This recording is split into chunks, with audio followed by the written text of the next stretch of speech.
제가 어렸을 적에는 믿음이 좋다라는 말, 저 사람 참 믿음이 좋다라는 말을 교회에 열심히 나온다라는 말과 거의 비슷하게 사용했었습니다.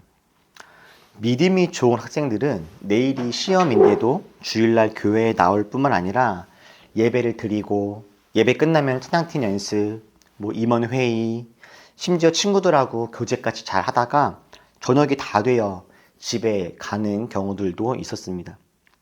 믿음이 좋은 직장인들은 교회 사역과 봉사를 위해서 월차를 쓰고 휴가를 반납하기도 합니다. 그 당시에 믿음이 좋다라는 것은 이처럼 곧 교회에 자주 나가고 교회 일에 적극적으로 참여한다라는 것이었죠.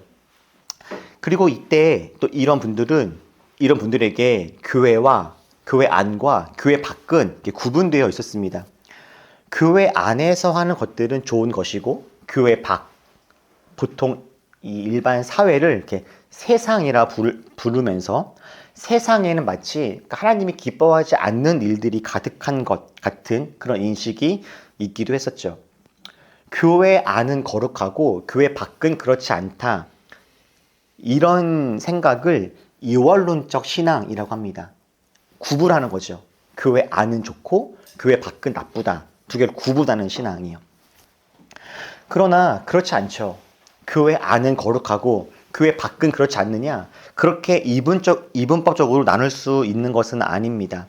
교회 안에도 교회 밖에도 모두 하나님의 시선이 머물고 있고 하나님께서 교회 안도 교회 밖도 사랑하시고 아주 귀하게 여기십니다. 사도 요한도 하나님을 어떻게 잘 믿고 따라야 합니까? 묻는 사람들에게 이렇게 이야기했습니다. 속옷을 2벌 가진 사람은 없는 사람에게 나눠주고 먹을 것이 있는 것도 그렇게 나누어라. 세리들에게는 너희가 너희에게 세금을 마땅히 받아야 하는 것 외에는 더 받지 말아라.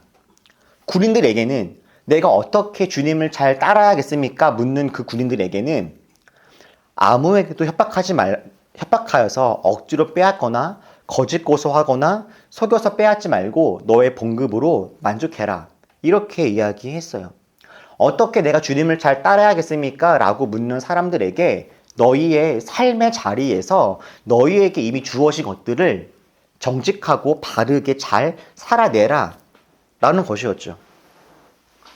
다행히도 이런 생각, 이분법적인 신앙이 건강하지 않다라고 이야기하는 분들, 그리고 오늘의 말씀처럼 교회 안만 중요한 게 아니라 우리들의 일상의 삶이 중요하다 이렇게 이야기하는 분들이 다행히도 점점 많아지기 시작했습니다. 교회는 열심히 다니고 자신을 그리스도인입니다 라고 소개를 하면서도 누구보다 욕심이 많고 이웃에 대한 긍휼함이 없으며 자기 욕망이 가득한 사람들, 이런 사람들이 많아지는 것을 보면서 경험하면서 또한 기독교와 기독교인들에 대한 신뢰도가 바닥을 찍어가는 이런 현상들을 보면서 점점 더 건강한 신앙이란 무엇이냐라고 하는 반성의 목소리가 커지게 된 거죠. 교회만 열심히 다니고 교회 봉사를 열심히 하는데 삶은 정직하지 않고 바르지 않는 그런 모습을 보면서 이거 건강하지 않다라는 반성의 목소리가 많아지기 시작한 겁니다. 그리고 그때 그 당시에 이제 조금 세련되고 열려있다라고 하는 목사님 중에서는 교회 좀 그만 와라 이렇게 말씀하시는 분도 등장을 했고 이것은 성도들에게 아주 큰 호응도 얻었습니다. 목사님이 교회 좀 그만 나오시고 당신의 삶의 자리에서 열심히 살아가십시오 이렇게 이야기를 하니까 그 말 자체가 너무 신선했던 것이죠. 그러면서 어느새 많은 사람들의 입에서 삶의 예배, 일상의 예배, 이 예배가 참 중요하다라는 말이 마치 유행처럼 이렇게 들려졌던 시간들도 있었습니다. 여러분들도 아마 지금까지 신앙생활 하시면서 삶의 예배, 일상의 예배, 이런 단어들, 이런 말들 아주 많이 들어보셨을 것이다 생각이 들고요. 이와 관련된 책들도 아주 많이 나왔습니다. 삶이 메시지다 라는 책도 저기 꽂혀 있는데 우리들의 삶 자체를 하나님 안에서 바르고 건강하게 잘 살아가라, 이런 이야기들이 많이 회자가 되고 했죠. 근데 여러분, 정말 그렇습니다. 하나님은 교회 안에만 계시지 않습니다. 하나님은 온 세상 전부의 주인이시죠. 우리가 이미 잘 알고 있듯이 교회 사역만 귀하고 우리들의 일상, 직장, 가정에서의 일이 덜 중요한 것 결코 아닙니다. 교회 사역도 귀하고 우리들의 일상도, 평범한 하루하루의 직장 생활도, 반복적이고 너무나 평범한 가정에서의 일들 모두 다 너무나 중요하고 너무나 소중한 하나님의 일들입니다. 그런데 또 이렇게 교회만 중요한 게 아니라 우리들의 일상이 중요합니다. 일상이 예배입니다. 삶의 예배가 중요합니다.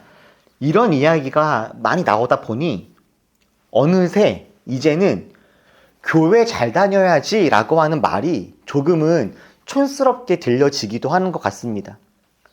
예전에는 몸이 아파도 교회 빠지면 큰일 나는 줄 알았습니다. 그런데 그렇지 않구나, 몸이 아프면 교회를 못 갈 수도 있구나 라는 것을 알게 된 다음, 주일 성수 안 하면 지옥 가는 줄 알았는데 그렇지 않구나 라는 것을 알게 된 다음, 어느덧 주일 성수 이런 단어를 쓰는 것 자체도 너무 어색하고 일요일날 교회에 가는 것은 어느새 필수가 아니라 이제 선택이 되어져 가기도 했죠. 가면 좋은데 안 가도 어쩔 수 없는, 별 수 없는 그런 것이 되어진 것입니다. 회사는 안 나가면 정말 큰일 난다 싶어서 몸이 아파도 지옥철을 타고서라도 꼭 가야 하는 곳이지만 이제 교회는 어떤 상황이 되면 빠질 수도 있는 그런 곳이 된 것이죠. 교회에서 열심히 봉사하면 좋은 것이라 생각을 했었는데 어느덧 나의 열심은 열정페이거나 헌신페이였다라고도 합니다. 교회 다니는 거 좋기는 한데 적당히 해라. 교회에 너무 빠지거나 매이지는 말아라. 꼭 교회를 가야 하니 가려면 가까운 데 가라. 2시간씩 3시간씩 다니는 건 좀 이상한 거 아니냐, 이런 이야기도 들리죠. 그래서인지 이 한국교회 트렌드 2026에서는 요즘 한국교회 트렌드 중에 하나로 플로팅 크리스천이라는 키워드를 꼽았습니다. 말 그대로 떠도는 신앙인, 부유하는 신앙인이라는 뜻이에요. 신은 있다고 생각은 하지만 교회에는 속하지 않는 사람들, 흔히 우리가 가나안교인이라고 불리우는 사람들, 한 교회에 속해서 봉사나 소그룹 활동을 하거나 한 공동체를 이루기보다는 유튜브를 보거나 원하는 교회를 이렇게 순회하면서 예배를 드리는 이런 유목민적 성향을 보이는 그리스도인들이 아주 많아지고 있다라는 뜻이에요. 이들은 자신이 원하는 설교나 신학 컨텐츠들을 찾아다니면서 어떤 공동체성보다는 개인의 영적인 유익과 편의를 중요시하는, 우선시하는 경향이 있는 사람들입니다. 그런 사람들을 이 플로팅 크리스천이라고 하는데 이것이 올해 트렌드, 어떤 현상 같은 모습이 되어버린 거죠. 이미 기독교인들 10명 중 6명은 종교단체에 속하지 않아도 신앙생활이 가능하다라는 답변들을 하고 있다고도 하죠. 특별히 이게 코로나 시기를 지나고 이 제도권 교회 안에서 어떤 피로감이 막 이렇게 누적이 되면서 이런 현상들이 가속화되고 있다 싶어요. 하나님을 믿습니다. 그래서 가능하면 나의 일상의 삶에서 정직하고 바르게 살아가려고도 애를 씁니다. 가능하면 주위에 있는 사람들과 좋은 관계를 맺고 친절하게 지낼 겁니다. 여유가 있다면 가끔 좋은 곳에 기부도 하고 봉사활동도 할 겁니다. 물론 내가 매주마다 어딘가에 속해서 교회를 열심히 다니는 것은 아니지만 나에게 주어진 현실을 나도 열심히 살아갈 것인 거죠.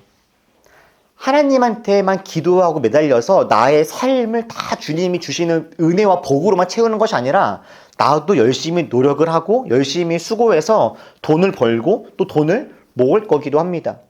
기독교인이지만 나도 역시 주식과 부동산, 학벌, 직업, 중요한 것들 인정하고 열심히 하려고도 할 겁니다. 매주 교회 못 갈 수 있지만 종종 가까운 곳에 가서 예배도 드릴 거예요. 이런 것이 요즘 신앙의 트렌드라고 하는 거죠. 저는 여러 면에서 동의합니다. 여러분, 막 그렇죠. 일상에서 그리스도인으로 살아가는 것 정말 중요한 일입니다. 특히 저희 교회에는 여러 번 강조했던 일이기도 하죠. 종교적인 형식을 지키는 것보다 정말 진실된 마음으로 하나님을 믿고 가까이에 있는 이들을 진심으로 사랑하는 것, 이거 너무 중요한 거 아닙니까?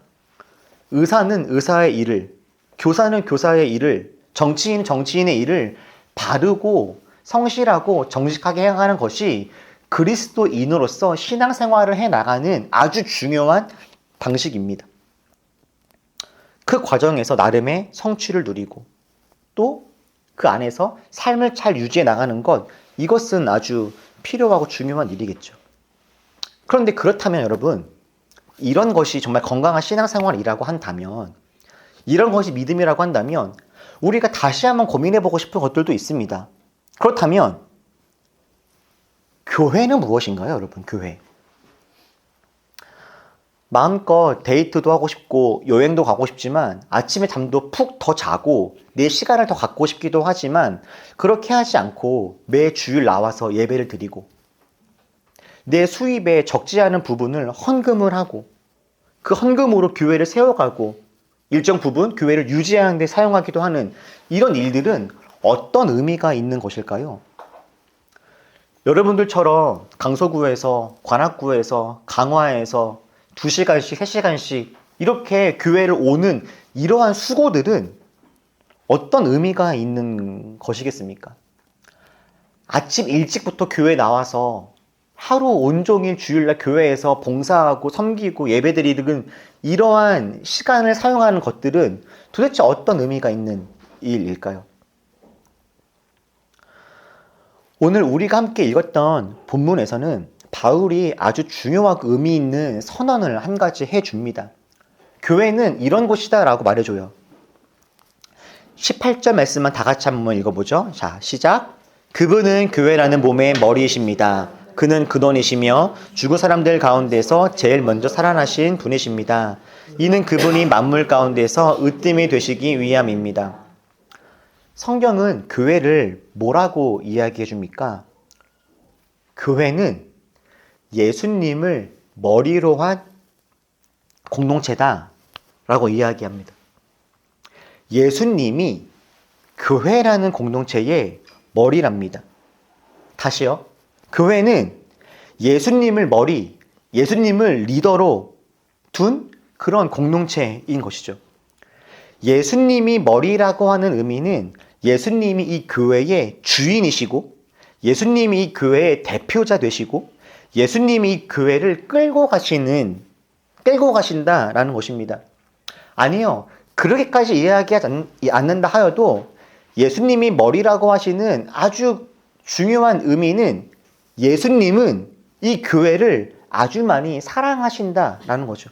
예수님에게 교회는 주님의 일들을 행하기 위한 아주 중요한 주님의 귀한 도구이며 하나님께서 이 땅 가운데 주님의 일들을 이루고자 하실 때 주님이 사용하시는 가장 최선의 하나님의 도구이기도 합니다. 예수님이 머리라면 몸은 무엇입니까? 몸은 마땅히 우리들, 예수님을 따르는 사람들이죠. 그래서 교회는 예수님을 머리로 주님을 따르는 사람들이 한 몸을 이룬 그런 공동체가 교회입니다. 사실 어느새부터 교회는 시시한 곳이 되어 간다는 생각이 듭니다. 교회에 다닌다는 것, 교회를 간다는 것, 교회에서 무엇인가를 한다는 건 뭔가 자랑스러운 일이라기보다는 조금 감추고 싶은 일이 되어 가기도 하는 것 같아요. 교회에서는 아주 많은 시간, 아주 많은 헌신, 아주 많은 봉사를 해야 되는 것이 아니라 내가 적당히 감당할 수 있는 그리고 어느 정도의 선을 지키면서 그렇게 해야 될 것 같은 생각도 들어가는 요즘이죠. 그런데 여러분, 예수님이 교회의 머리라고 하십니다. 교회는 하찮거나 보잘것없거나 부끄러운 모임이 결코 아니라는 거죠. 제가 지난주에 관악구에 신방을 갔었습니다. 이분들과 함께 식사를 하고 왔는데, 또 이분들이 관악구도 토박이다 보니 감사하게도 저희에게 식당 한 군데를 소개시켜 주셨어요.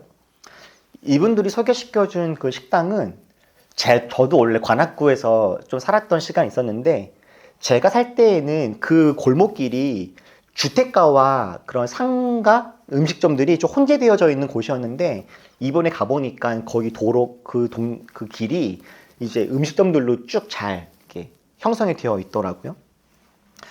근데 이분들이 저에게 이렇게 소개시켜줘서 갖게 된 그 음식점이 있었는데, 그 음식점에 가보니 거기는요, 원래는 그 일반 빌라였습니다. 주택가 빌라요. 그리고 실제로 거기 그 건물의 3층은 이미 주거를 하고 있는 그 공간이어서, 그 복도 올라가다 보니까 벽에 3층은 그 사람이 살고 있는 집이니까 좀 조용히 하라는 그런 종이도 붙어 있을 만큼 그런 곳이었어요. 겉으로 보기에는 일반 빌라 같았는데, 그 2층을 그 사장님이 개조해서 바꿔서 이게 이쁜 식당으로 이렇게 만든 겁니다.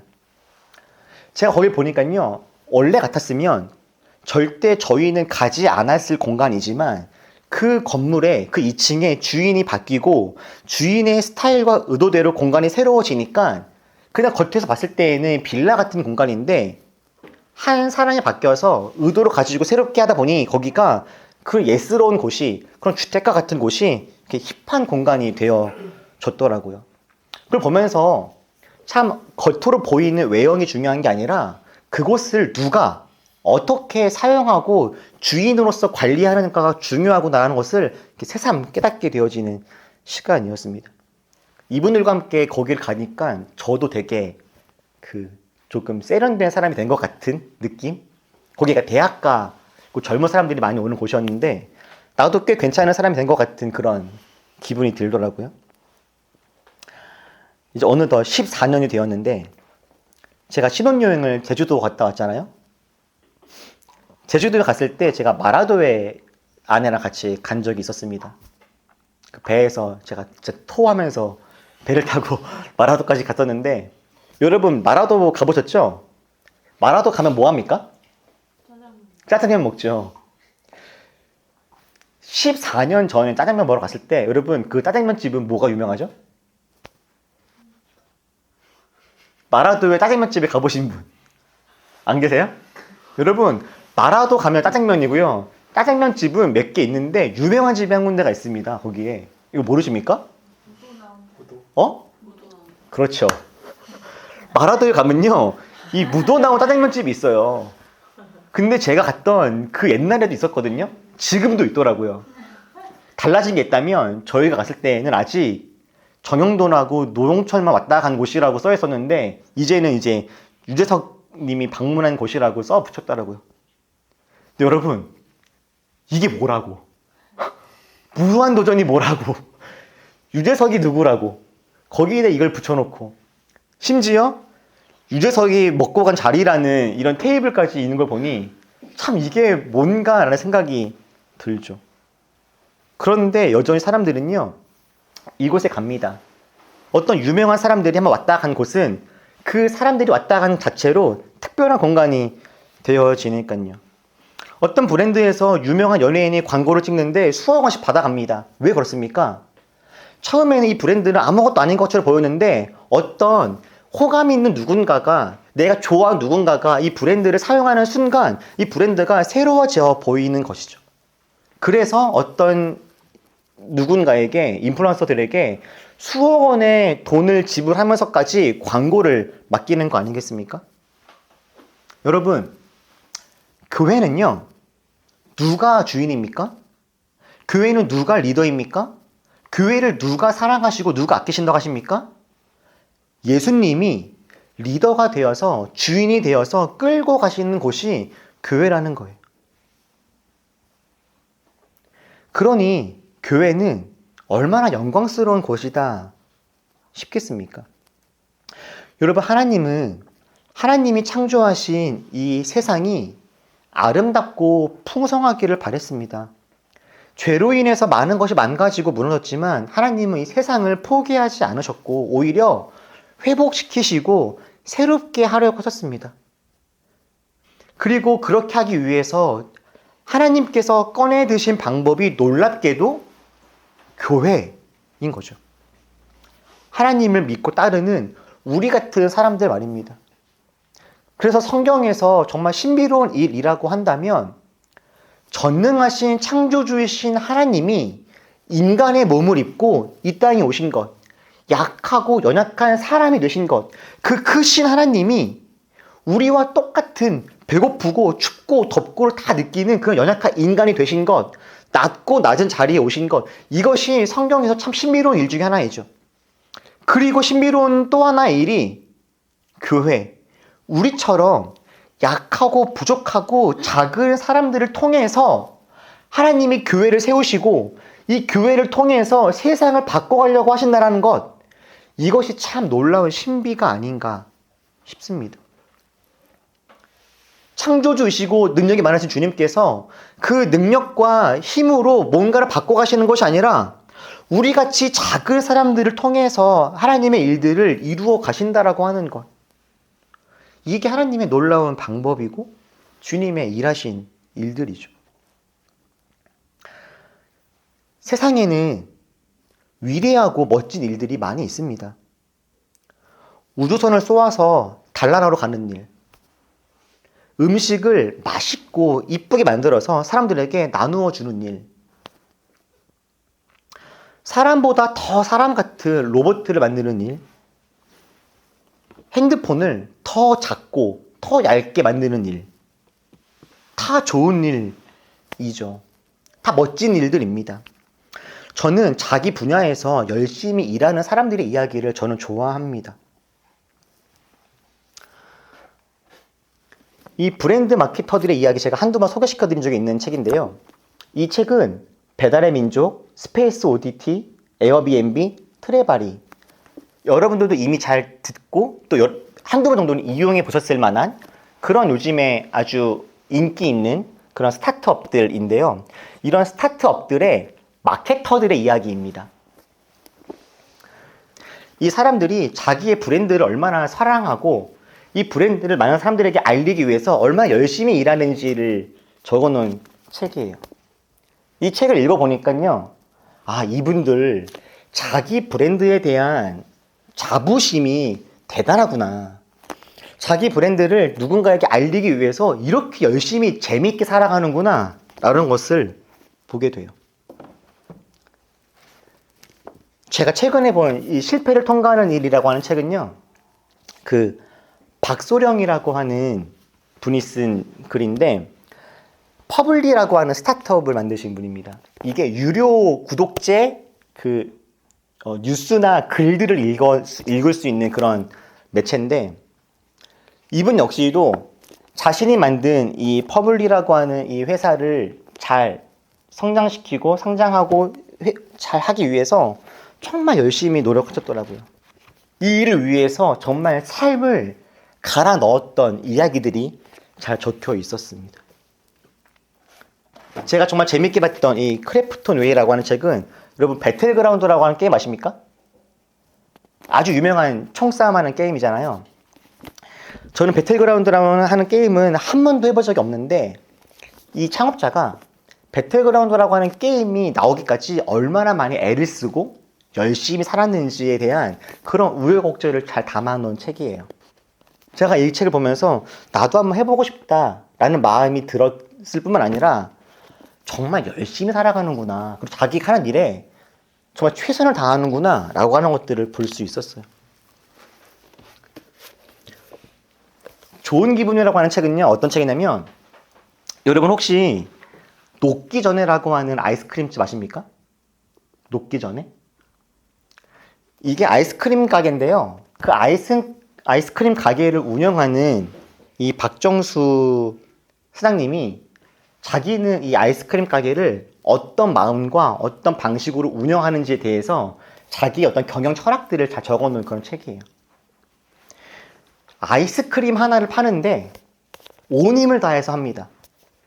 그리고 자기의 아이스크림을 먹으러 오는 사람들에게 행복과 기쁨을 주기 위해서 정말 열정적으로 그렇게 고민하시는 분이시더라고요.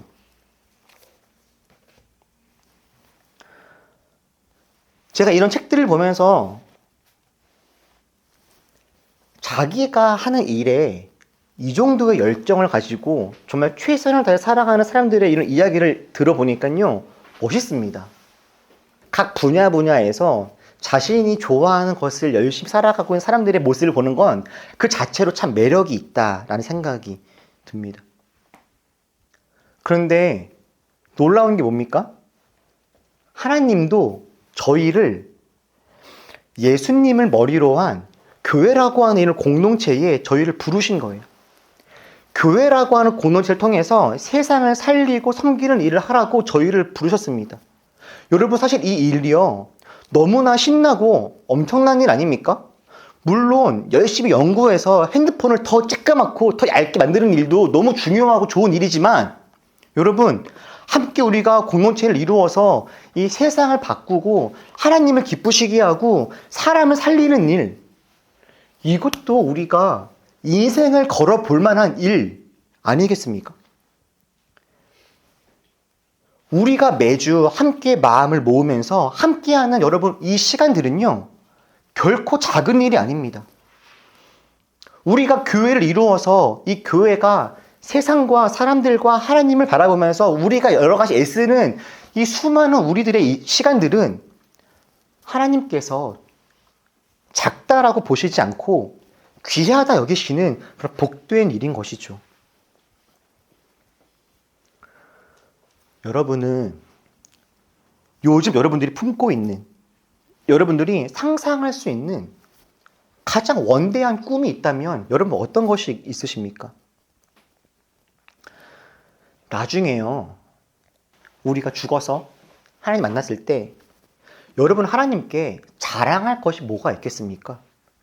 하나님, 내가 이 땅에 살면서 이것 열심히 하다 왔습니다 라고 하나님께 자랑할 것이 무엇이 있으신가요?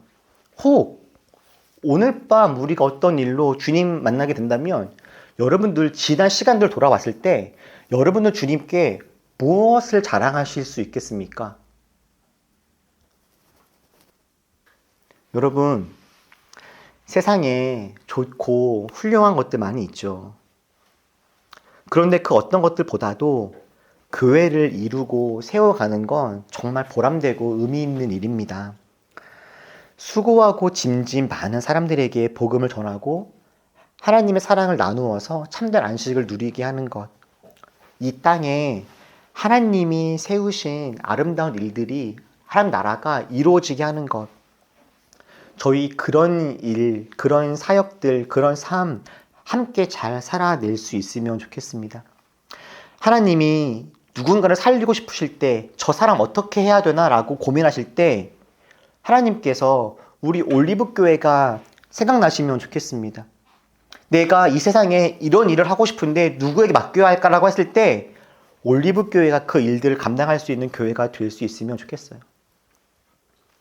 저는 여러분들이 우리 올리브교회를 좋아하고 뿐만 아니라 올리브교회 담임 목사인 저를 응원하고 또 지지해 주시고 좋아해 주신다라고 저는 느낍니다. 그렇죠? 이렇게 신앙생활을 하면서 올리브교회를 세우고 함께 지내다 보니까 여러분께서 저를 얼마나 많이 사랑해 주시는지 제가 온몸으로 느껴져요. 너무 감사합니다. 근데 저는 여러분들에게 한 가지 더 부탁을 드리고 싶어요.